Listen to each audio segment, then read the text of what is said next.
അനാദിയായും ശാശ്വതമായും ദൈവമായിരിക്കുന്ന നമ്മുടെ ത്രിയേക ദൈവത്തിന്റെ നാമത്തിന് ഈ രാത്രിയിലും വാഴ്വുകൾ മഹത്വം അർപ്പിക്കുന്നു. നമ്മുടെ കർത്താവും ലോകൈക രക്ഷിതാവുമായ യേശുക്രിസ്തുവിന്റെ നാമത്തിലുള്ള വന്ദനങ്ങളും ഏവർക്കും അറിയിക്കട്ടെ. കർത്താവിന്റെ പാദപീഠത്തിങ്കൽ നാം ഒരുമിച്ച് അടുത്തു വരുന്നു. ദൈവത്തിന്റെ വചനം നമുക്ക് പഠിപ്പാനായി ദൈവം നൽകിയിരിക്കുന്നു. ലോകത്തിൽ മതഗ്രന്ഥങ്ങൾ ധാരാളമുണ്ട്. എന്നാൽ വേദപുസ്തകം ഒരു മതഗ്രന്ഥം അല്ലെങ്കിലും ആൾക്കാർ അതിനെ മതഗ്രന്ഥമായിട്ട് ചിത്രീകരിക്കുന്നു. പ്രത്യേകിച്ച് യഹൂദന്മാരുടെയും ക്രിസ്ത്യാനികളുടെയും ദൈവീക ഗ്രന്ഥമാണ് ബൈബിൾ. നമ്മുടെ പഴയ നിയമം യഹൂദ ബൈബിളാണ്. യഹൂദ ബൈബിളിനോട് ചേർന്ന് പുതിയ നിയമത്തിലെ പുസ്തകങ്ങൾ ചേരുന്നതാണ് ക്രൈസ്തവരുടെ ബൈബിൾ. പറഞ്ഞു വരുന്നത്, വേദപുസ്തകം പോലെ പഠന വിഷയം ആയിട്ടുള്ള വേറെ ഒരു പുസ്തകം ലോകത്തിലില്ല. സ്തോത്രം. It is learnable and teachable. വായിക്കുവാനും പഠിക്കുവാനും പഠിപ്പിക്കുവാനും കൊള്ളാകുന്ന ലോകത്തിലുള്ള പുസ്തകങ്ങളിലെ ഏറ്റവും നല്ല പുസ്തകം വേദപുസ്തകമാണ്. സ്തോത്രം. ലോകത്തിലുള്ള ഏറ്റവും ഭൂരിപക്ഷം പുസ്തകങ്ങളും വേറെ ഏതെങ്കിലും ഒരു പുസ്തകത്തിന്റെ അനുബന്ധമായി എഴുതപ്പെട്ടതാണെങ്കിൽ അതും വേദപുസ്തകത്തിന്റെ അനുബന്ധമായി എഴുതപ്പെട്ട പുസ്തകങ്ങളാണ് ലോകത്തിലേറെ. ഏതെങ്കിലും ഒരു ഗ്രന്ഥം, സ്ക്രിപ്ചർ, തിരുവെഴുത്തുകൾ ഇതുപോലെ പഠിപ്പിക്കുവാൻ കോളേജുകളോ സ്ഥാപനങ്ങളോ ഉണ്ടെങ്കിൽ അതിലും ഏറ്റവും മുൻപന്തിയിൽ നിൽക്കുന്നത് വേദപുസ്തകം പഠിപ്പിക്കുന്ന സ്ഥാപനങ്ങളാണ്. അങ്ങനെ ഒരു പുസ്തകം ദൈവം നമുക്ക് നൽകിയല്ലോ. ആ വിശുദ്ധ ഗ്രന്ഥത്തിനായി ഞാൻ ദൈവത്തിന് സ്തോത്രം ചെയ്യുന്നു. Praise God. അത് നമ്മുടെ പഠന വിഷയമാകട്ടെ. അതിൽ നിന്ന് ഏറ്റവും ഒടുവിലത്തെ പുസ്തകമായ വെളിപ്പാട് പുസ്തകം 4-ാം അധ്യായത്തിന്റെ 8 മുതലുള്ള വാക്യങ്ങളാണ് നാം ഇന്നലെ ചിന്തിച്ചു തുടങ്ങിയത്. അവിടെ പ്രധാനമായും നാം കഴിഞ്ഞ ദിവസം കാണുവാൻ വേണ്ടി ആഗ്രഹിച്ചതും ശ്രമിച്ചതും നമ്മുടെ ദൈവത്തെ സ്വർഗീയ ജീവികൾ മഹത്വീകരിക്കുന്ന ഒരു പ്രക്രിയയാണ്. അതിൽ 8-ാമത്തെ വാക്യത്തിൽ നമ്മൾ 5 കാര്യങ്ങൾ ഏറ്റുപറഞ്ഞുകൊണ്ട് സ്വർഗത്തിലെ ജീവികൾ എന്നുള്ളതിന് ഇനിയും വ്യാഖ്യാനത്തിന്റെ ആവശ്യമില്ലല്ലോ. അതുകൊണ്ട് ഇനിയും അങ്ങനെയും ഞാൻ പറയും. സ്വർഗത്തിലെ ജീവികൾ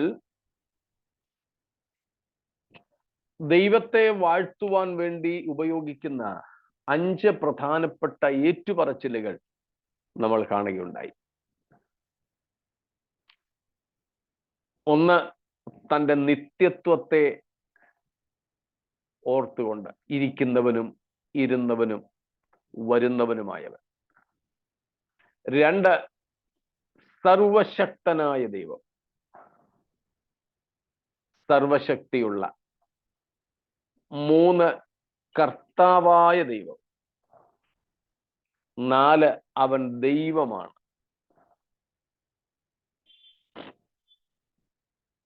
5, പരിശുദ്ധൻ പരിശുദ്ധൻ പരിശുദ്ധൻ.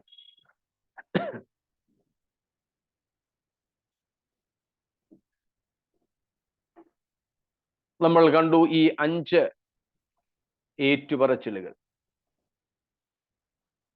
സ്തോത്രം. ഇത് സ്വർഗീയ ജീവികൾ ഏറ്റുപറഞ്ഞതാണെങ്കിലും നാമും ഇത് ഏറ്റുപറയണം. നാമും ഇത് ഏറ്റു പറയണം. നമ്മൾ യേശുക്രിസ്തുവിന്റെ അപ്പോസ്തലന്മാരിൽ ഒരാളായിരുന്ന തോമസിനെ സംശയാലു എന്നും അവിശ്വാസി എന്നും ഒക്കെ വിളിച്ച് കളിയാക്കാറുണ്ട്. കളിയാക്കിക്കൊണ്ട് തന്നെ, നമ്മുടെ വല്യപ്പച്ചനെ കളിയാക്കിക്കൊണ്ട് തന്നെ നമ്മൾ അദ്ദേഹത്തിന്റെ പിന്തുടർച്ചക്കാരാണെന്ന് അവകാശപ്പെടുകയും ചെയ്യാറുണ്ട്. ആ ചരിത്ര വസ്തുതകളിലേക്കൊന്നും ഞാൻ പോകുന്നില്ല. പക്ഷേ തോമസ് യേശുവിനെ കണ്ട് അവന്റെ കൈകളിലെ ആണിപ്പഴുതുകൾ വിരലിട്ടും വിലാപ്പുറത്ത് കൈയിട്ടും അല്ലാതെ വിശ്വസിക്കുകയില്ല എന്ന് പറഞ്ഞു. ആ തോമസിന്റെ അടുക്കൽ യേശു പിന്നീട് വന്നിട്ട് നിന്റെ വിരലിടുക, നിന്റെ കൈ നീട്ടുക എന്ന് തന്റെ മുറിവുകളെ കാണിച്ചുകൊണ്ട് പറഞ്ഞു. തോമസ് യേശുവിന്റെ കൈകാലുകളിലെ ആണിപ്പഴുതുകൾ വിരലിട്ട് നോക്കിയോ? ഇല്ല. ഇല്ല. വിലാപ്പുറത്തെ കുത്തിത്തുളച്ച ആ ദ്വാരത്തിലേക്ക് അവൻ കൈയിട്ടോ? ഇല്ല. അതിനു പകരം അവൻ അവിടെ ഒരു ഏറ്റുപറച്ചിലാണ് നടത്തിയത്. ഓർമ്മ കാണുമല്ലോ. My Lord and my God. ആമേൻ. എന്റെ കർത്താവും ദൈവവുമായുള്ളവേ. പിൽക്കാലത്ത് ദൈവസഭയുടെ, ക്രൈസ്തവ ലോകത്തിന്റെ പ്രധാനപ്പെട്ട ഏറ്റുപറച്ചിലുകളിൽ ഒന്നായിരുന്നു യേശു കർത്താവും ദൈവവുമാണ് എന്നുള്ളത്. ദൈവത്തെ കർത്താവും ദൈവവും എന്ന് സംബോധന ചെയ്യുകയും യേശുവിനെ കർത്താവും ദൈവവും എന്ന് വിളിക്കുകയും ചെയ്യുന്നത് പിന്നീട് ക്രൈസ്തവ പാരമ്പര്യമായി മാറി എന്നുള്ളത് നമുക്ക് അറിയാമല്ലോ. സ്തോത്രം. കൂറിയോസ് കായ് തിയോസ്, കർത്താവും ദൈവവും എന്നുള്ളതാണ് അതിന്റെ അർത്ഥം. കൂറിയോസ് കായ് തിയോസ്. ഡൊമീഷ്യൻ എന്ന് പറയുന്ന ഒരു ചക്രവർത്തി, ക്രൈസ്തവ ലോകം അയാളെ എന്ത് പേരിട്ട് വിളിക്കണമെന്ന് അറിയുന്നില്ല. ഭോഷനെന്നും മണ്ടനെന്നുമൊക്കെ നമുക്ക് ഉപയോഗിക്കാൻ കഴിയുന്ന ഒരു പരിധിയിൽ നിന്നുകൊണ്ട് ഉപയോഗിക്കാം. അയാൾ സ്വയം അവകാശപ്പെട്ട ഒരു ടൈറ്റിലായിരുന്നു, തനിക്കായി തന്നെ അവകാശപ്പെട്ട ഒരു പദം അല്ലെങ്കിൽ പദവിയായിരുന്നു ഡൊമീഷ്യൻ. കൂറിയോസ് കായ് തിയോസ്, കർത്താവും ദൈവവുമായ ഡൊമീഷ്യൻ എന്നാണ് ഡൊമീഷ്യൻ ചക്രവർത്തി അയാളെ തന്നെ സംബോധന ചെയ്തത്. എന്തോ ഇന്നുമുണ്ട് അങ്ങനെയൊക്കെയുള്ളവർ. തങ്ങളെ തന്നെ പുകഴ്ത്തി പറയുമ്പോൾ തങ്ങളല്ലാത്തത് തങ്ങളെ കുറിച്ച് കേൾക്കാനും പറയാനും ഇഷ്ടപ്പെടുന്നവരും അത് കേൾക്കുമ്പോൾ എന്തോ ഒരു പ്രത്യേക സുഖം തോന്നുന്നവരുമൊക്കെ ഇന്നുമുണ്ട്. എന്തോ ഒരു തരം മാനസിക രോഗമാണ്. നമ്മുടെ ഇടയിലൊക്കെ ഉണ്ടല്ലോ അങ്ങനെയുള്ളവർ. തങ്ങൾ വളരെ പ്രശസ്തരാണെന്ന്, അല്ലെങ്കിൽ ആ നിലയിലൊക്കെ തങ്ങൾ അങ്ങനെയൊന്നും അല്ല എന്നാലും അങ്ങനെയൊക്കെയാണെന്ന് വരുത്തി തീർക്കുകയോ മറ്റുള്ളവരെ കൊണ്ട് വാഴ്ത്തി പാടിക്കുകയോ ഒക്കെ ചെയ്യുന്നവർ, അതിലൊരു തരം സുഖം കണ്ടെത്തുന്നവർ. അങ്ങനെ ഈ ഡൊമീഷ്യൻ ചക്രവർത്തി സ്വയം കർത്താവും ദൈവവുമായ ഡൊമീഷ്യൻ എന്ന് തന്നെ തന്നെ അവതരിപ്പിച്ചിരുന്നു. മാത്രമല്ല, തൻ്റെ രാജ്യത്തെ താൻ ഒരു രാജാവല്ല, താൻ ഒരു സാമ്രാട്ടായിരുന്നു. കേവലം ഒരു രാജ്യത്തിൽ മാത്രമായിരുന്നില്ല, അന്ന് അറിയപ്പെട്ടിരുന്ന സിവിലൈസ്ഡ് ആയിട്ടുള്ള അന്നത്തെ മുഴുവൻ സംസ്കൃത ലോകത്തെയും അടക്കി ഭരിച്ചിരുന്ന ചക്രവർത്തിയായിരുന്നു, സാമ്രാട്ടായിരുന്നു താൻ. തൻ്റെ ഭരണാധിപത്യത്തിന് കീഴിലുള്ള എല്ലാവരും തന്നെ അങ്ങനെ തന്നെ സംബോധന ചെയ്യണമെന്ന് കൽപ്പന പുറപ്പെടുവിച്ചു. പക്ഷേ ക്രൈസ്തവർ ആ കൽപ്പനയോട് മറുത്തുനിന്നു.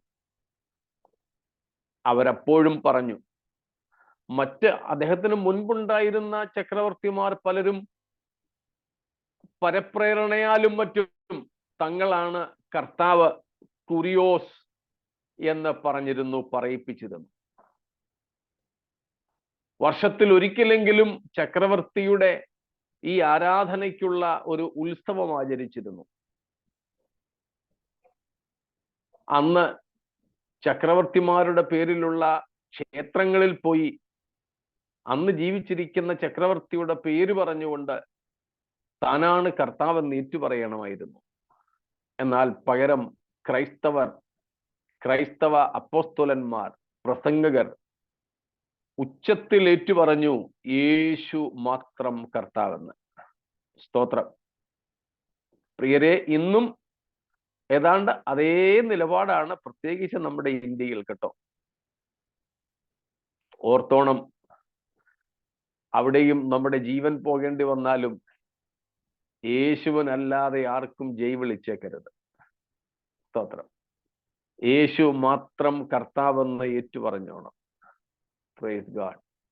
അത് പറഞ്ഞോണ്ട് തല തെറിക്കുന്നെങ്കിൽ തെറിച്ചു പോകട്ടെ, ശരീരത്തിൽ നിന്നില്ലെങ്കിലും കുഴപ്പമില്ല, അത് പോട്ടെ. സ്തോത്രം. മുൻപും ഒരിക്കൽ പറഞ്ഞതുപോലെ നമ്മുടെ നട്ടെല്ലിന്റെ കശേരുക്കൾ, നമ്മുടെ ഈ കഴുത്തിൽ നിന്ന് താഴോട്ട് നട്ടെല്ലിന്റെ കശേരുക്കൾ വളയാൻ പറ്റുന്നതാണ്. പക്ഷേ അത് കുനിയുന്നെങ്കിൽ, നമിക്കുന്നെങ്കിൽ, ബോ ആകുന്നെങ്കിൽ ഒരിടത്ത് മാത്രമേ ആകാവൂ, കാൽവറി ക്രൂശിന്റെ മുമ്പിൽ മാത്രം. അല്ലെങ്കിൽ ചിലപ്പോൾ അത് മുറിഞ്ഞു പോകും, വെട്ടിക്കളയും, പോട്ടെ, സാരമില്ല. അപ്പോൾ ഇവിടെ 1-ാം നൂറ്റാണ്ടിന്റെ അവസാനത്തോടെ യോഹന്നാൻ ഇത് എഴുതുമ്പോൾ ഈ പദപ്രയോഗങ്ങൾക്ക് വളരെ പ്രസക്തിയുണ്ട്. സ്തോത്രം. ദൈവവും കർത്താവുമായവൻ ഡൊമീഷ്യൻ അല്ല.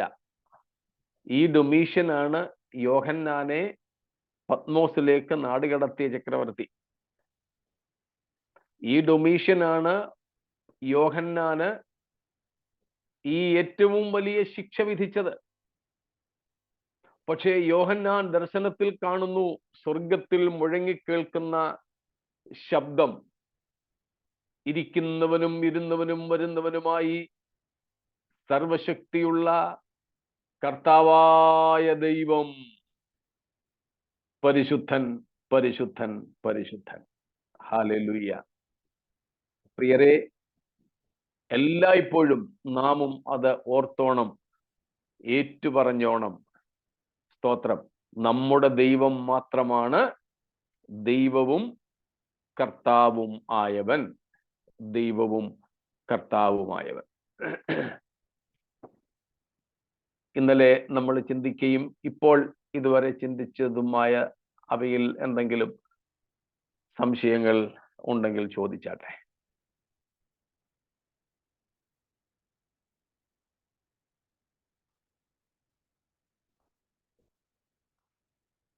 ഒന്നുമില്ല.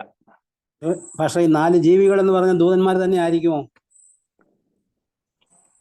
നമ്മളതെല്ലാം ദിവസങ്ങളോളം ചർച്ച ചെയ്തായിരുന്നല്ലോ. ആയിരിക്കും. ആ ദിവസം ചിലപ്പോൾ ഞാൻ കേറി കാണത്തില്ലായിരിക്കും. ദിവസങ്ങളോളം നമ്മളത് 2-3 ദിവസം നമ്മളെടുത്ത് ആ കാര്യം പഠിച്ചിരുന്നു. ദൂതന്മാരുടെ കൂട്ടത്തിൽ തന്നെ വിവിധ ഗണങ്ങളുണ്ട്. അതിൽ ഒരു ഗണമാണവർ. മനുഷ്യരല്ല, മനുഷ്യരുടെ പ്രതിനിധികളും അല്ല. ഈ 4 ജീവികളെ നമ്മൾ കാണുന്ന പല സ്ഥലങ്ങൾ കണ്ടു. ഉൽപ്പത്തി പുസ്തകം 3-ാം അധ്യായം മുതൽ ഇങ്ങോട്ട് കൃപാസനത്തിന്റെ അടുക്കൽ സമാഗമന കൂടാരത്തിൽ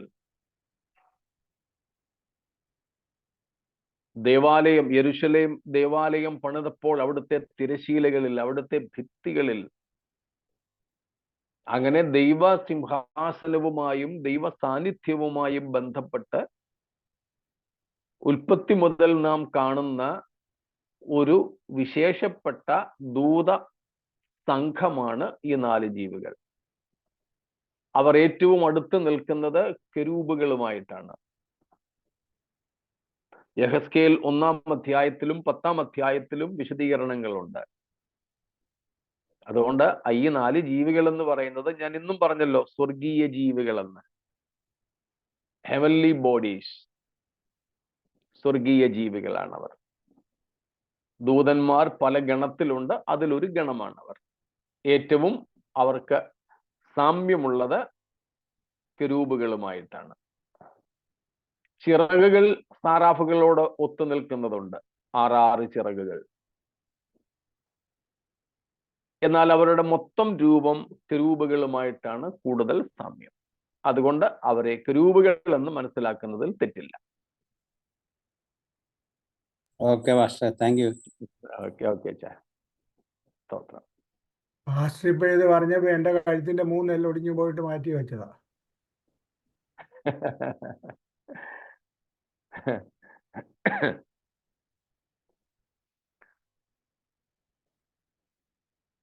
അങ്ങനെ നമ്മുടെ എല്ല് ഒടിയുകയോ വെട്ടിക്കളയോ ഒക്കെ ചെയ്താലും അതൊന്ന് കുനിയണമെങ്കിൽ ക്രിസ്തുവിന്റെ ക്രൂശിങ്കൽ മാത്രമേ ആകാവൂ. സ്തോത്രം. നമ്മുടെ മുട്ട്, അതും വഴങ്ങുന്നതാ. ആ മുട്ടും ആരെങ്കിലും വെട്ടുകയോ ഇടിച്ച് ചതച്ച് റിപ്പയർ ചെയ്യാൻ ഒക്കാത്ത പരുവത്തിലാക്കുകയോ ചെയ്തോട്ടെ, പക്ഷേ അതും മടങ്ങണമെങ്കിൽ യേശുവിന്റെ നാമത്തിങ്കൽ മാത്രമേ ആകാവൂ. സ്തോത്രം. ബാബുങ്കലിനെയും ഈ നിലയിൽ നമുക്ക് വീണ്ടും കൂട്ടായ്മയ്ക്ക് ലഭിച്ചത് ദൈവത്തിന്റെ വലിയ വിടുതലാണെന്നുള്ളത് ഒരിക്കൽ കൂടെ നമുക്കറിയാൻ സാധിക്കുന്നല്ലോ. സ്തോത്രം. Praise God. ആത്മീയ ഗോളത്തിലുള്ളവരെല്ലാം ഇതൊക്കെ മനസ്സിലാക്കിയിരുന്നത് നല്ലതായിരുന്നു. സ്തോത്രം.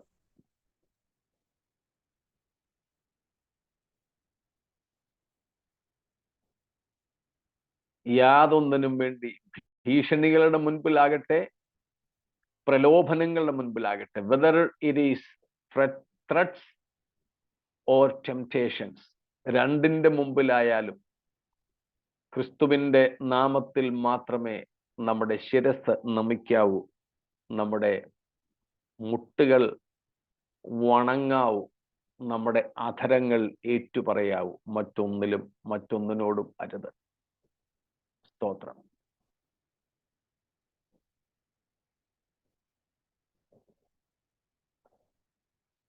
ശരി, നമുക്ക് തുടരാം. 8-ാം വാക്യം ഒന്നും കൂടെ വായിച്ചാട്ടെ.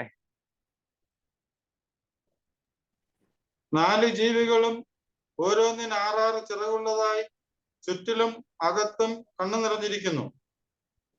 ഇരിക്കുന്നവനും ഇരുന്നവനും വരുന്നവനുമായി സർവശക്തിയുള്ള കർത്താവായ ദൈവം പരിശുദ്ധൻ പരിശുദ്ധൻ പരിശുദ്ധൻ എന്ന് അവർ രാപകൽ വിശ്രമം കൂടാതെ പറഞ്ഞുകൊണ്ടിരുന്നു. ഇന്നലെ നാം കണ്ടതുപോലെ ഇതിനോട് സമാനമായ ഒരു ചിത്രം, ഇതിനോട് സമാനമായ ഏറ്റുപറച്ചിൽ നമുക്ക് യെശയ്യാ പ്രവചനം 6-ാം അധ്യായം 3-ാം വാക്യത്തിലാണ് കാണാനുള്ളത്. അവിടെ സാറാഫുകൾ ഇതുപോലെ തന്നെ 6 ചിറകുള്ളവ, 2 കൊണ്ട് പാദം മൂടി, 2 കൊണ്ട് മുഖം മൂടി, 2 കൊണ്ട് പറന്ന് നിന്നുകൊണ്ട് വിശ്രമം കൂടാതെ പറയുന്നു, സൈന്യങ്ങളുടെ ദൈവമായ യഹോവ പരിശുദ്ധൻ പരിശുദ്ധൻ പരിശുദ്ധൻ. അപ്പൊ ഈ 2 ഇടങ്ങളിലാണ്, ഒന്ന് പഴയ നിയമത്തിലും ഒന്ന് പുതിയ നിയമത്തിലും 3 പ്രാവശ്യം വീതം ദൈവം പരിശുദ്ധൻ എന്ന് ഏറ്റുപറയുന്നത്. ഈ 3 പ്രാവശ്യത്തെ ഏറ്റുപറച്ചിൽ സാധാരണ യഹൂദന്മാരുടെ ഇടയിൽ ഉണ്ടായിരുന്ന ഒരു ശൈലിയാണ്. 3 പ്രാവശ്യം ഏറ്റു പറഞ്ഞതിന് 2 അർത്ഥങ്ങളാണുള്ളത്. ഒന്ന്, യഹൂദന്മാരുടെ ഇടയിലെ സാധാരണപ്പെട്ട ഒരു സംഭവമായിരുന്നു ഇത്. അവർ ഇങ്ങനെ ചില കാര്യങ്ങൾ ആവർത്തിച്ചു പറയുക സാധാരണമായിരുന്നു. ട്രൈഹാഗിയോൻ എന്നതിനെ വിളിക്കാറുണ്ട്. a threefold repetition of holy, holy, holy, called the trihagion. 3 പ്രാവശ്യം പരിശുദ്ധൻ എന്ന ആവർത്തിച്ചുള്ള ഏറ്റുപറച്ചിലിനെ ട്രൈഹാഗിയോൻ, ഹാഗിയോൻ, ഹാഗിയോസ് എന്നുള്ളത് നമ്മൾ ഒത്തിരി കേട്ടിട്ടുണ്ടല്ലോ, ഹാഗിയോസ്മോസ് എന്നൊക്കെ. ഇത് പൊതുവെ യഹൂദന്മാരുടെ ഇടയിലെ ഒരു സാധാരണ രീതിയായിരുന്നു. യിരെമ്യാവ് 7:4 ഒന്ന് വായിച്ചോളൂ. ജെറമയ 7:4. യഹോവയുടെ മന്ദിരം, യഹോവയുടെ മന്ദിരം, യഹോവയുടെ മന്ദിരം എന്നിങ്ങനെയുള്ള വ്യാജവാക്കുകളിൽ ആശ്രയിക്കരുത്. വ്യാജമായിട്ടായിരുന്നു അവർ പറഞ്ഞിരുന്നതെങ്കിലും ഇത് അവരുടെ ഇടയിലെ ഒരു നടപടിക്രമമായിരുന്നു. പ്രത്യേകിച്ച് എന്തിന് പ്രാധാന്യം നൽകുന്നു അതിനെ അവർ ഒന്നിലധികം പ്രാവശ്യം ആവർത്തിച്ചു പറയുക പതിവായിരുന്നു. 22:29 യിരെമ്യാവ് തന്നെ 22:29. ദേശമേ, ദേശമേ, ദേശമേ, യഹോവയുടെ വചനം കേൾക്ക. കണ്ടോ? പ്രാധാന്യം നൽകിക്കൊണ്ട് 3 പ്രാവശ്യം എടുത്തെടുത്ത് പറയുന്നു. ഇനിയുള്ളത് വായിക്കണ്ട, എഴുതുന്നവർക്ക് വേണ്ടി 2 റെഫറൻസുകൾ കൂടെ. എസെക്കിയേൽ 21:27, യെഹെസ്കേൽ 21:27, 2 സാമുവേൽ 18:33, 2 ശമൂവേൽ 18:33. ഇവിടങ്ങളിലുമൊക്കെ നാം ഈ 3 പ്രാവശ്യത്തെ ആവർത്തനം കാണുന്നു. ഇത് പൊതുവെ യഹൂദന്മാരുടെ ഇടയിലെ ഒരു സംസാര ശൈലി എന്നോ ഒരു പ്രസംഗ ശൈലി എന്നോ ഒക്കെ പറയാം. അവരതിന് വളരെ പ്രാധാന്യം നൽകുന്നു എന്നാണ് അതിന്റെ അർത്ഥം. അതേ നിലയിൽ തന്നെ പരിശുദ്ധൻ, പരിശുദ്ധൻ, പരിശുദ്ധൻ എന്ന 3 പ്രാവശ്യത്തെ ആവർത്തനം അത് ഒരു സാധാരണ സംസാര ശൈലിയായും സ്വീകരിക്കാം, ദൈവത്തിന്റെ പരിശുദ്ധിക്ക് കൊടുക്കുന്ന പ്രാധാന്യത്തിന്റെ ഭാഗമായും സ്വീകരിക്കാം. മറ്റൊരു സംഗതി, നമ്മളൊക്കെ സാധാരണ കേൾക്കുന്നത് പോലെ, സാധാരണ നമ്മൾ ചിന്തിക്കുന്നത് പോലെ ത്രിയേക ദൈവവുമായിട്ട് ഇതിന് ബന്ധമുണ്ടെന്ന് ചിന്തിക്കുന്നവരുമുണ്ട്. നമ്മുടെ ഇടയിൽ കൂടുതലും അതാണ് പ്രചാരത്തിലിരിക്കുന്നത്. സ്തോത്രം. പരിശുദ്ധൻ, പരിശുദ്ധൻ, പരിശുദ്ധൻ എന്ന് പറയുന്നത് പിതാവ് പരിശുദ്ധൻ, പുത്രൻ പരിശുദ്ധൻ, ആത്മാവ് പരിശുദ്ധൻ എന്ന അർത്ഥത്തിലാണെന്ന് നമ്മുടെ ഇടയിൽ പൊതുവെ നമ്മൾ പറയാറും പ്രസംഗിക്കാറുമുള്ളത് നമുക്കറിയാവുന്നതാണല്ലോ. സ്തോത്രം. അതാണ് ഈ 3 പ്രാവശ്യം ഇത് ആവർത്തിക്കുന്നതിന്റെ അർത്ഥം. സ്തോത്രം. ആവർത്തിക്കുന്നതിന്റെ അർത്ഥം. ഇവിടെ നമുക്ക് പിതാവിനെ ഈ വെളിപ്പാട് 4:8 പിതാവ് പരിശുദ്ധൻ, പരിശുദ്ധൻ, പരിശുദ്ധൻ എന്ന പ്രയോഗമാണ് കാണുന്നത്. പുത്രൻ പരിശുദ്ധനാണോ? സ്തോത്രം. സങ്കീർത്തനം 16:10, സാംസ് 16:10. നീ എന്റെ പ്രാണനെ പാതാളത്തിൽ വിടുകയില്ല, നിന്റെ പരിശുദ്ധനെ ദ്രവത്വം കാണുവാൻ സമ്മതിക്കുകയുമില്ല.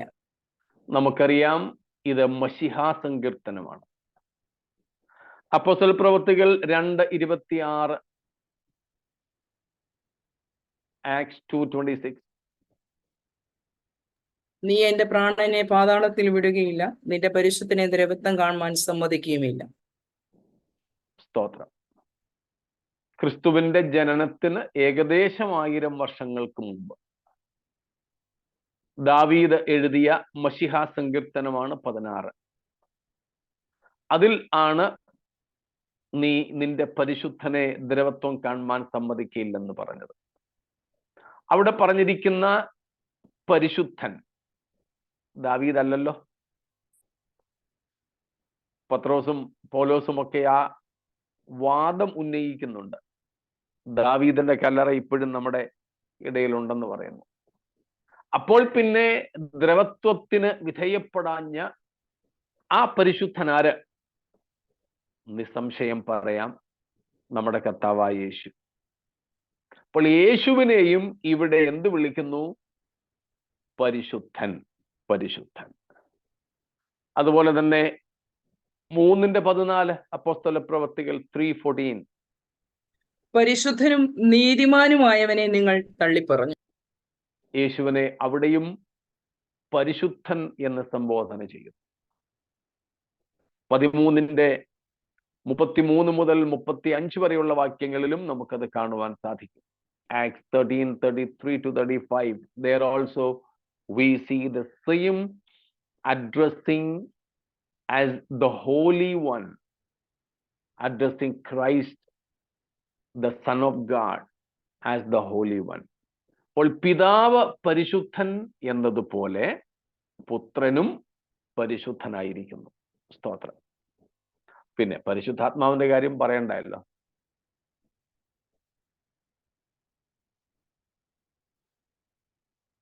പേര് കൊണ്ട് തന്നെ ആത്മാവ് പരിശുദ്ധനാണ്. സ്തോത്രം. പരിശുദ്ധാത്മാവ്.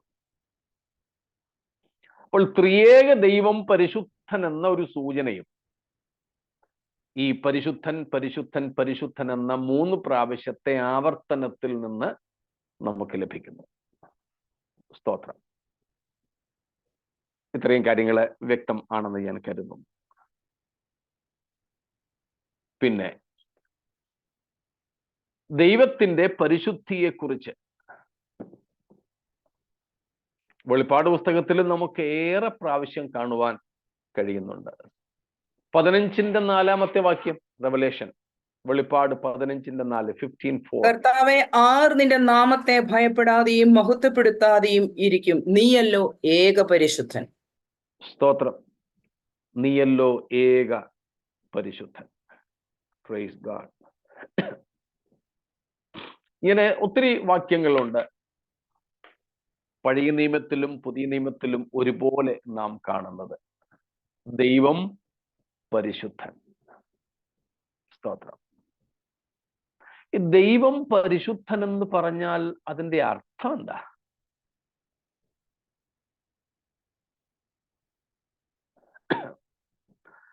വേദപഠിതാക്കൾ പറയുന്നത് ദൈവത്തെക്കുറിച്ച് പറഞ്ഞ് മനസ്സിലാക്കിക്കാൻ ഏറ്റവും പ്രയാസമുള്ള ഒരു കാര്യമാണ് ദൈവത്തിന്റെ പരിശുദ്ധി എന്നുള്ളത്. This is one of the most difficult attributes of God which can be described or to describe. സ്തോത്രം. നമ്മൾ ത്രിത്വം, ട്രിനിറ്റി പഠിച്ചപ്പോൾ ദൈവത്തിന്റെ 21, 22 സ്വഭാവങ്ങളെ പറ്റി പഠിച്ചിരുന്നു. അതിലൊന്നാണ് ഈ പരിശുദ്ധൻ എന്നുള്ളത്. പരിശുദ്ധൻ എന്നുള്ളത്. So this is the most difficult of all divine attributes to explain, to describe. ഏറ്റവും പ്രയാസമുള്ള ഒന്നാണിത്. സ്തോത്രം. അപ്പൊ ദൈവത്തിന്റെ നമ്മൾ പഠിച്ച 21, 22 സ്വഭാവ വിശേഷങ്ങളിൽ ചില സ്വഭാവങ്ങൾ ദൈവത്തിന്റെ മാത്രം സ്വഭാവ വിശേഷങ്ങളാണ്. Some of those attributes of God are essential attributes of God. They are essential attributes of God. That means they are not at all inherent in human beings or any other creatures. എന്ന് പറഞ്ഞാൽ മറ്റൊരു സൃഷ്ടിയിലും സ്വാഭാവികമായി കാണപ്പെടാത്ത സ്വഭാവങ്ങൾ. മനസ്സിലായോ? വേറെ ഒരു സൃഷ്ടിയുമായും ദൈവം പങ്കുവെക്കാത്തതും വേറെ ഒരു സൃഷ്ടിയിലും കാണപ്പെടാത്തതുമായ സ്വഭാവ വൈശിഷ്ട്യങ്ങളാണ് എസെൻഷ്യൽ ക്യാരക്ടറിസ്റ്റിക്സ് എന്നോ എസെൻഷ്യൽ ആട്രിബ്യൂട്ട്സ് എന്നോ വിളിക്കപ്പെടുന്നത്. അടിസ്ഥാനപരമായ ദൈവീക സ്വഭാവങ്ങൾ. ആ അടിസ്ഥാനപരമായ ദൈവിക സ്വഭാവങ്ങൾ ദൈവം ആരുമായും ഒരു സൃഷ്ടിയുമായും പങ്കുവയ്ക്കുന്നില്ല. ഒരു സൃഷ്ടിയിലും പ്രത്യേകിച്ച് ഒരു മനുഷ്യനിലും അത് സ്വാഭാവികമായി കാണപ്പെടുന്നുമില്ല. മനസ്സിലായോ? ഒരു ഉദാഹരണം എളുപ്പം മനസ്സിലാക്കാൻ വേണ്ടി പറയാം. ദൈവത്തിന്റെ എസെൻഷ്യൽ ആട്രിബ്യൂട്ട്സിൽ നീലി പറഞ്ഞതിൽ നിന്ന് എന്തെങ്കിലും ഒന്ന് പറയാമോ? God's omnipresence, His omnipotence, His omniscience. Absolute. ദൈവത്തിന്റെ സർവശക്തി, omnipotence. Omnipresence, സർവവ്യാപിത്വം. Omniscience, ദൈവത്തിന്റെ സർവജ്ഞാനം. ഇത് ഏതെങ്കിലും സൃഷ്ടികളിൽ ഉണ്ടോ? ഇല്ല. ഏതെങ്കിലും സൃഷ്ടികൾക്ക് അവകാശപ്പെടാൻ കഴിയുന്നതാണോ ഇവ? അല്ല. ഒരിക്കലും അല്ല. അല്ല. അപ്പോൾ വേറെ ഒരു സൃഷ്ടിക്കും ഒരു കാരണവശാലും അവകാശപ്പെടാൻ ഒക്കാത്ത സ്വഭാവ വൈശിഷ്ട്യങ്ങളെയാണ് എസെൻഷ്യൽ ക്യാരക്ടറിസ്റ്റിക്സ് അല്ലെങ്കിൽ ആട്രിബ്യൂട്ട്സ് എന്ന് വിളിക്കുന്നത്. അടിസ്ഥാനപരമായ ദൈവത്തിന്റെ സ്വഭാവങ്ങൾ. ഇപ്പൊ ദൈവത്തിന്റെ കരുണ, ഈവൻ സ്നേഹം, അതൊക്കെ മനുഷ്യനും മറ്റു പല ജീവികൾക്കും തന്നെയുണ്ട്.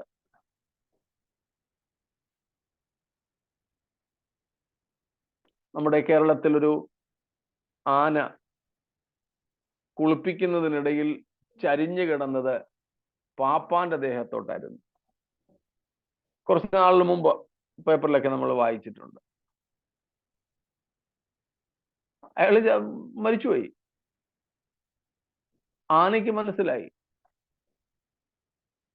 അയാളുടെ ഊരിപ്പോയ ഒരു ചെരുപ്പെടുത്ത് ദിവസങ്ങളോളം ഈ ആന തുമ്പിക്കൈ കൊണ്ട് കെട്ടിപ്പിടിച്ച് അതുകൊണ്ടായിരുന്നു കിടക്കുന്നതും നിൽക്കുന്നതും ഒക്കെ.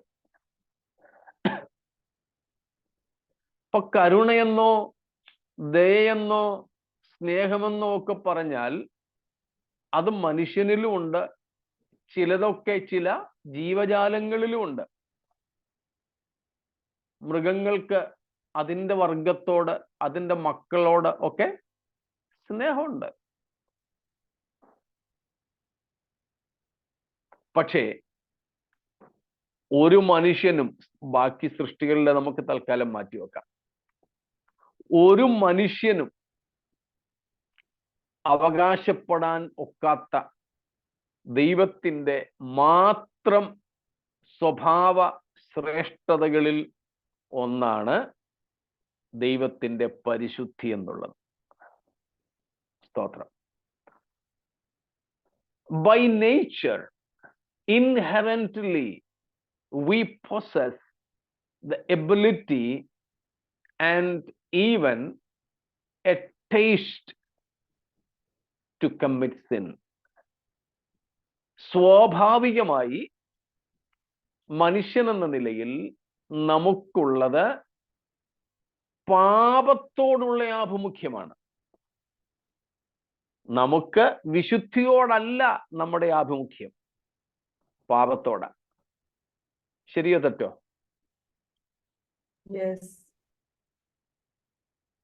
നമ്മുടെ ആഭിമുഖ്യം, നമുക്ക് താല്പര്യം, നമുക്ക് എളുപ്പം, നാച്ചുറലായി സ്വാഭാവികമായ ഒരു അടുപ്പം, ഒരു ചായ്വ് ഒക്കെ പാപത്തോടാണ്.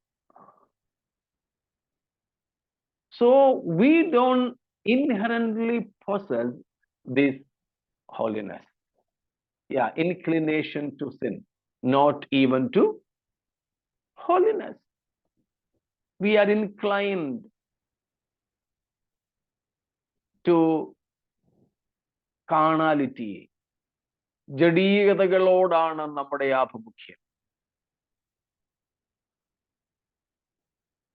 പക്ഷേ ദൈവത്തിന്റെ പരിശുദ്ധി ഇവിടെ സ്വർഗീയ ജീവികൾ ഏറ്റുപാടുന്നത്, സ്തോത്രം, ആരുമായും തുലനം ചെയ്യാനൊക്കാത്ത, ആരുമായും പങ്കുവയ്ക്കപ്പെടാത്ത പരിശുദ്ധിയുടെ നിറകുടമാണ് ദൈവമേ അങ്ങ് അങ്ങ് അങ്ങ്.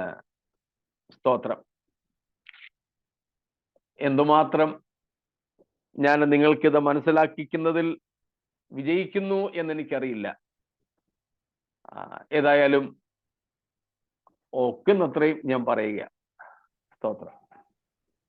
പാസ്റ്റർ, അന്നേരം ഈ ചില മനുഷ്യരെ പരിശുദ്ധ സോവാൻസോ എന്നൊക്കെ വിളിക്കുന്ന ദൈവവചന വിരുദ്ധമല്ലയോ? 100%. ഞാൻ പണ്ടും ഒരിക്കൽ ഇതിന്റെ മറുപടി തന്നതാണ്. നമുക്ക് വിശുദ്ധരാകാം. ഈ വിശുദ്ധി നമുക്ക് സ്വന്തമായിട്ടുള്ളതല്ല.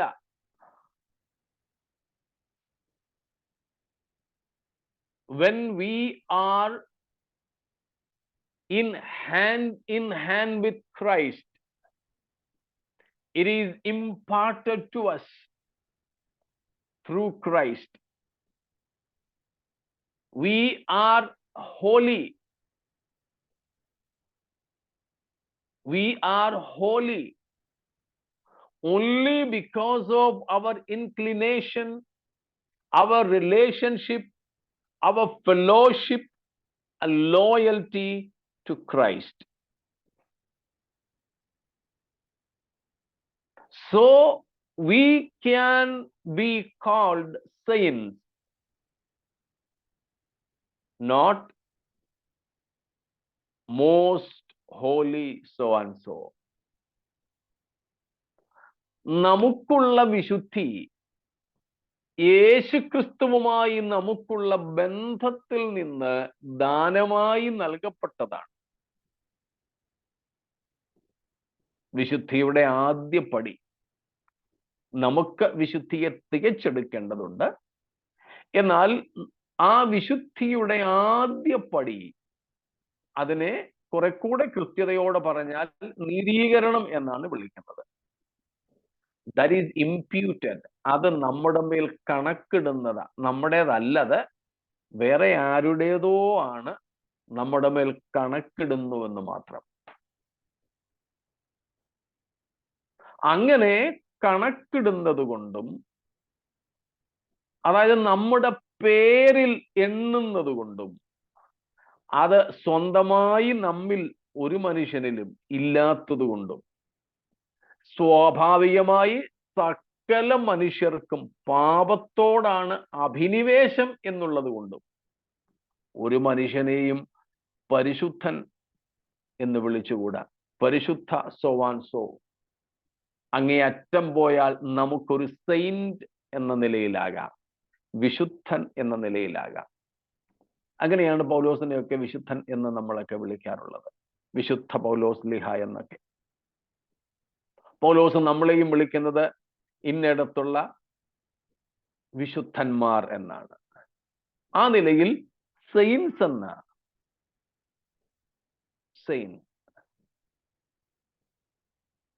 അതിന് കഴിഞ്ഞ പ്രാവശ്യം ഈ ചോദ്യം വന്നപ്പോൾ ഞാൻ ഉത്തരം തന്നിരുന്നു. വിശുദ്ധനും പരിശുദ്ധനും തമ്മിലുള്ള വ്യത്യാസം ഓർമ്മ കാണും ചിലർക്കെങ്കിലും. ഓർമ്മയുണ്ടോ? ഉണ്ടെങ്കിലൊന്ന് പറഞ്ഞു.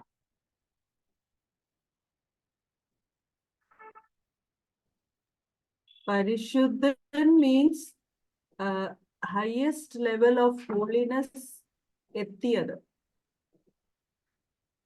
വിശുദ്ധൻ എന്ന് വെച്ചാൽ growing in holiness.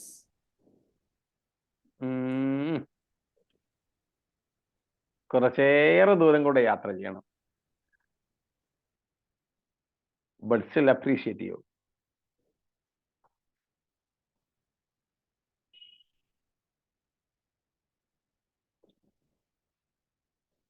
വിശുദ്ധൻ. യാ, പറഞ്ഞോ. തന്നിൽ നിന്ന് തന്നെ ഉണ്ടാകുന്നതാണ് പരിശുദ്ധി. തന്നിൽ തന്നെ ഉള്ളത്. ഓക്കെ. എന്നാൽ വിശുദ്ധി നമ്മൾ സ്വന്തമായിട്ട് കഴിയാത്തത് ഇപ്പൊ യേശുക്രിസ്തുവിൽ നിന്നും ലഭിച്ചതുപോലെ അങ്ങനെയുള്ളത് തന്നെ ഉള്ളതല്ല. പരിശുദ്ധി നമ്മിൽ തന്നെ. ഓക്കെ, സമ്മതിച്ചു. അതിന്റെ ഒരു ഉയർന്ന പടി കൂടെ ഉണ്ട് ആ വ്യത്യാസത്തിന്റെ. ഈ പറഞ്ഞത് ശരിയാണ്.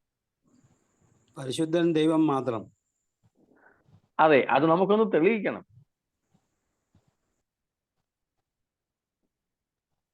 നമുക്കിപ്പോ ഒരുത്തനെ പരിശുദ്ധനെന്ന് വിളിക്കണമെന്നുണ്ട്. അപ്പം ആ പുള്ളി അതിന് യോഗ്യനാണോ എന്നൊന്ന് അറിയണമല്ലോ. ആണെങ്കിൽ അങ്ങ് വിളിക്കാം പരിശുദ്ധനെന്ന്.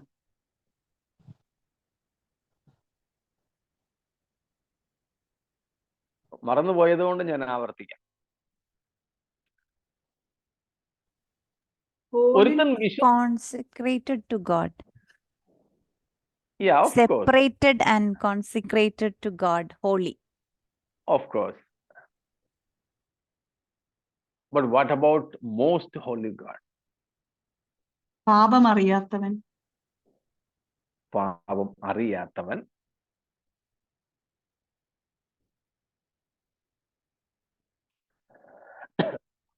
Yeah, Annie sister, that is better. Parishuddhan's holiness is always intact. It cannot be decreased or increased. Yes, absolutely. One point is that.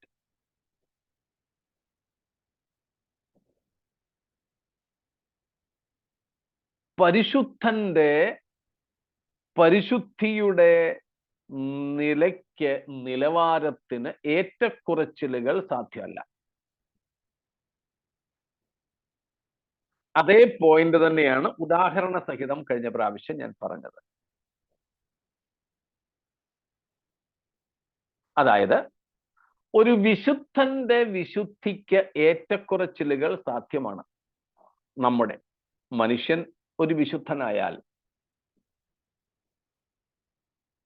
അതിന് പഴയ നിയമത്തിന്റെ ഭാഷയിൽ പെട്ടെന്ന് മനസ്സിലാക്കാം. പുരോഹിതന്മാർ ദൈവത്തിന് വേണ്ടി സെറ്റപ്പാർട്ട് വേർതിരിക്കപ്പെട്ടവരും അതിനാൽ വിശുദ്ധന്മാരുമാണ്. പക്ഷേ അവർ ഒരു കുഷ്ഠരോഗിയെ തൊട്ടാൽ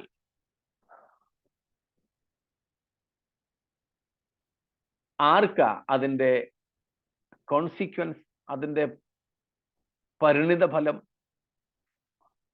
കുഷ്ഠരോഗിക്കാണോ അതോ ഈ തൊട്ട പുരോഹിതനാണോ? പുരോഹിതൻ അശുദ്ധനായി തീരും. പുരോഹിതൻ അശുദ്ധനായി തീരും. പുരോഹിതൻ അശുദ്ധനായി തീരും. ഇപ്പൊ ഓർമ്മ വന്നു പാസ്റ്ററെ, പരിശുദ്ധൻ തൊടുമ്പം very good. Yes yes Annie sister. അതേസമയം പരിശുദ്ധനാണ് ഈ കുഷ്ഠരോഗിയെ തൊടുന്നതെങ്കിൽ കുഷ്ഠരോഗിയുടെ അശുദ്ധി ഈ പരിശുദ്ധനിലേക്ക് പകരത്തില്ല. ഈ പരിശുദ്ധനിലെ പരിശുദ്ധി കുഷ്ഠരോഗിയിൽ വ്യാപരിച്ചിട്ട് അവൻ ശുദ്ധനായിത്തീരും. യേശുക്രിസ്തുവിന്റെ ഐഹിക ശുശ്രൂഷ കാലത്ത് നമ്മൾ അതാ കാണുന്നത്. അതുപോലെ തന്നെ മരിച്ചവർ, ഒരു വിശുദ്ധൻ ശവത്തേൽ തൊട്ടാൽ അശുദ്ധനാകും. എന്നാൽ പരിശുദ്ധൻ ശവത്തേൽ തൊട്ടാൽ അവൻ അശുദ്ധനാകത്തില്ല. പകരം മരിച്ചവൻ അവന്റെ ശവശരീരം ഉയർത്തെഴുന്നേൽക്കുകയുള്ളൂ. യേശുക്രിസ്തുവിൽ നമ്മൾ അതാ കാണുന്നത്. അപ്പോൾ അന്ന് ഞാൻ പറഞ്ഞു നിർത്തിയതായിരുന്നു, ഇങ്ങനെ ഒരു കുഷ്ഠരോഗിയെ തൊട്ടാൽ, ഒരു പാപിയെ തൊട്ടാൽ, ഒരു അശുദ്ധനെ തൊട്ടാൽ അവന്റെ അശുദ്ധിയൊന്നും ഇങ്ങോട്ട് കയറാതെ ഇവനിലെ പരിശുദ്ധി അങ്ങോട്ട് ചെന്ന് അവന്റെ അശുദ്ധിയെ മാറ്റുകയും അവന്റെ കുഷ്ഠം മാറ്റുകയും അവന്റെ മരണം മാറ്റുകയും ഒക്കെ ചെയ്യുന്ന അളവിൽ ഒരുത്തന് പരിശുദ്ധി ഉണ്ടെങ്കിൽ നമ്മളും കൂടെ ആ പുള്ളിയെ പരിശുദ്ധ ഇന്നയാളെന്ന് വിളിക്കാം. അങ്ങനെ ഒരുത്തനുണ്ടെങ്കിൽ ഒന്ന് കാണിച്ചു തന്നോട്ടെ. ഇല്ലെങ്കിൽ ഒരുത്തനെയും പരിശുദ്ധ ഇന്നയാളെന്ന് വിളിക്കരുത്, തിരുമേനി എന്നും വിളിക്കരുത്. തിരുമേനി എന്ന് വിളിക്കാറില്ലേ? എവിടാ തിരുമേനി? സ്തോത്രം.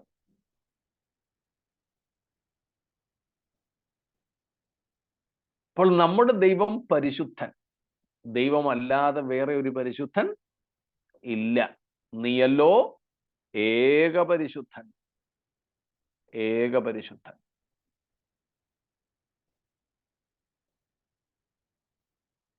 ഇത്രയും വ്യക്തമായല്ലോ? ഓക്കെ.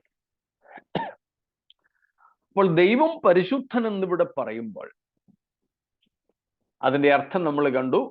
സ്തോത്രം. ആരുമായും പങ്കുവയ്ക്കപ്പെടാൻ കഴിയാത്ത, ദൈവത്തിന് മാത്രം അവകാശപ്പെടാൻ കഴിയുന്ന ദൈവത്തിന്റെ ഒരു സ്വഭാവ വിശേഷതയാണ് പരിശുദ്ധി. സ്തോത്രം. ആ ദൈവത്തിന്റെ പരിശുദ്ധിക്ക് ഒട്ടുമേ കുറവോ കൂടുതലോ വരുന്നില്ല. എല്ലായ്പ്പോഴും ഒരേപോലെ തന്നെ നിൽക്കുക. സ്തോത്രം. ദൈവത്തിന്റെ ഈ പരിശുദ്ധിയാണ് ദൈവത്തിന്റെ മഹത്വത്തിന് ആധാരം.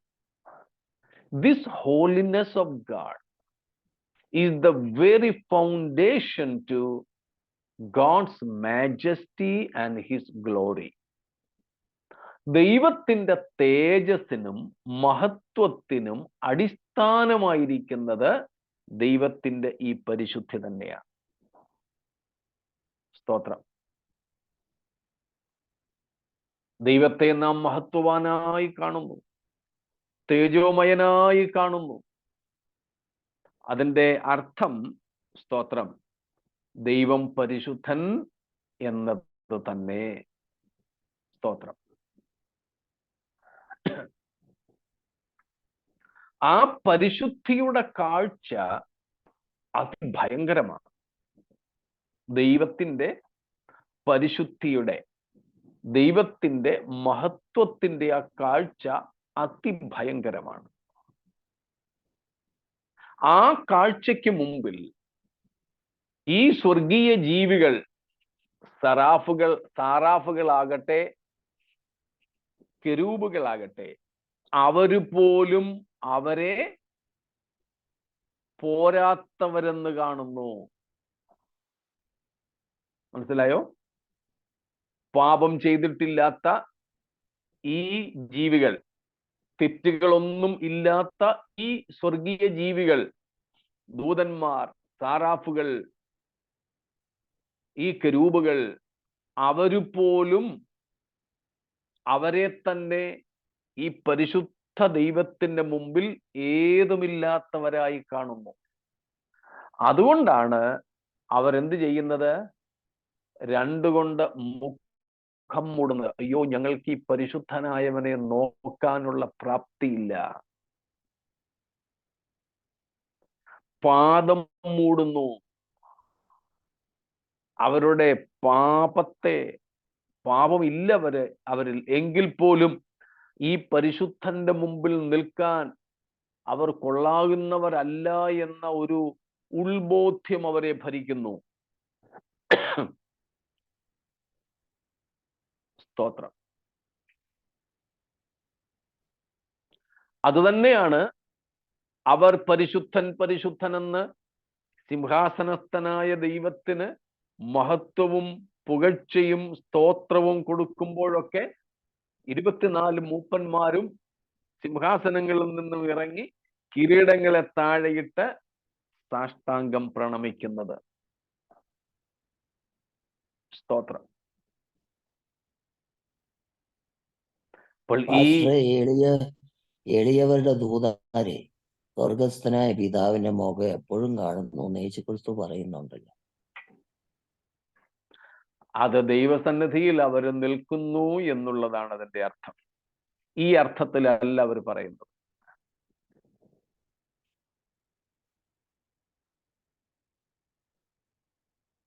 ഈ അർത്ഥത്തിലല്ല. ഇവിടെ ദൈവത്തിന്റെ പരിശുദ്ധിയുടെ ദർശനം, ആ പരിശുദ്ധിയുടെ ആ പരിശുദ്ധിയുടെ ദർശനം കാണുന്നതിന് ആ മഹത്വത്തിന്റെ മുമ്പിൽ സ്വർഗീയ ജീവികൾ പോലും പോരാത്തവർ എന്ന് തിരിച്ചറിയുന്നു. എന്നാൽ സുവിശേഷങ്ങളിൽ യേശു കർത്താവ് പറഞ്ഞ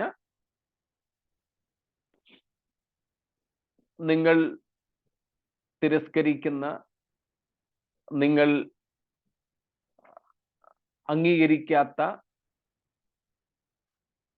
നിങ്ങൾ ഇടർച്ച വയ്ക്കുന്ന സാധുക്കളുടെ, അവരെ പ്രതിനിധാനം ചെയ്യുന്ന ദൂതന്മാർ എപ്പോഴും ദൈവസന്നിധിയിൽ ദൈവത്തിന്റെ മുഖം കാണുന്നു എന്ന് പറഞ്ഞാൽ ദൈവസന്നിധിയിൽ അവർ നിൽക്കുന്നു എന്ന അർത്ഥം മാത്രമേ അവിടെയുള്ളൂ. ഈ അർത്ഥവുമായിട്ട് അതിന് ബന്ധമില്ല.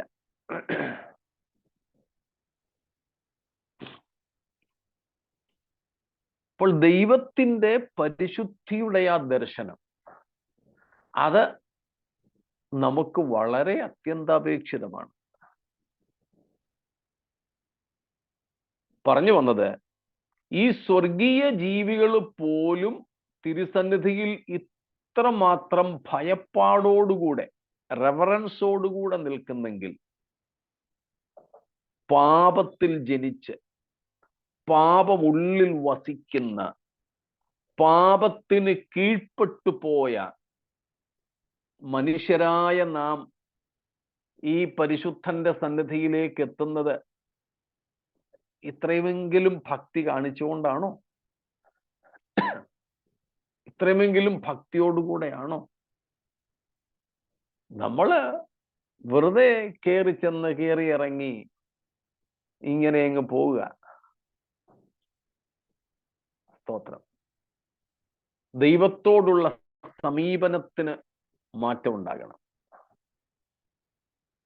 ദൂരെ മാറി നിൽക്കണമെന്നല്ല, ദൈവം നമുക്ക് പുത്രന്റെ ക്രൂശ് മുഖാന്തരം തന്റെ കൃപാസനത്തോട് അടുത്തു വരുവാൻ സ്വാതന്ത്ര്യം തന്നിട്ടുണ്ട്.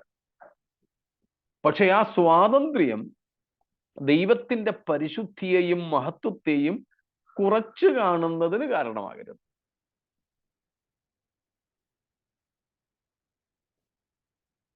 ഇതേ ദർശനം യെശയ്യാവ് കണ്ടപ്പോൾ യെശയ്യാവ് വീണ് നിലവിളിച്ചു, അല്ലെ? അതേസമയം യോഹന്നാൻ ഈ പരിശുദ്ധിയുടെ ദർശനം കണ്ടപ്പോൾ നിലവിളിച്ചോ? ഇല്ല. എന്താ വ്യത്യാസം?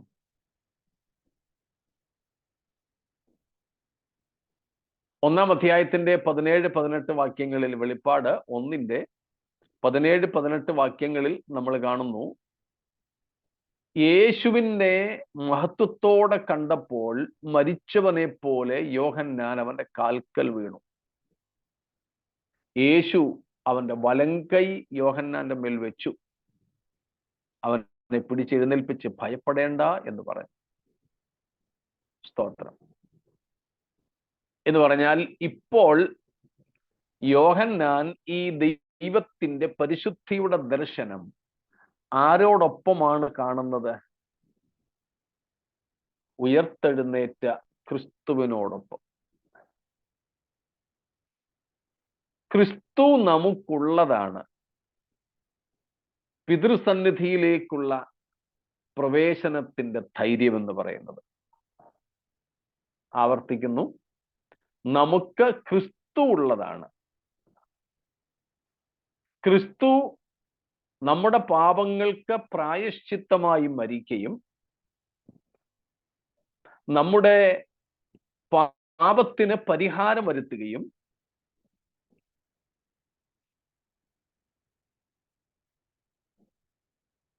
നമ്മുടെ വീണ്ടെടുപ്പുകാരനും നമ്മെ നിരപ്പിക്കുന്നവനുമായി തീരുകയും ചെയ്ത ക്രിസ്തു നമുക്കുള്ളത് കൊണ്ട് പിതാവിന്റെ സന്നിധിയിലേക്ക് സധൈര്യം നമുക്ക് പ്രവേശിക്കാം.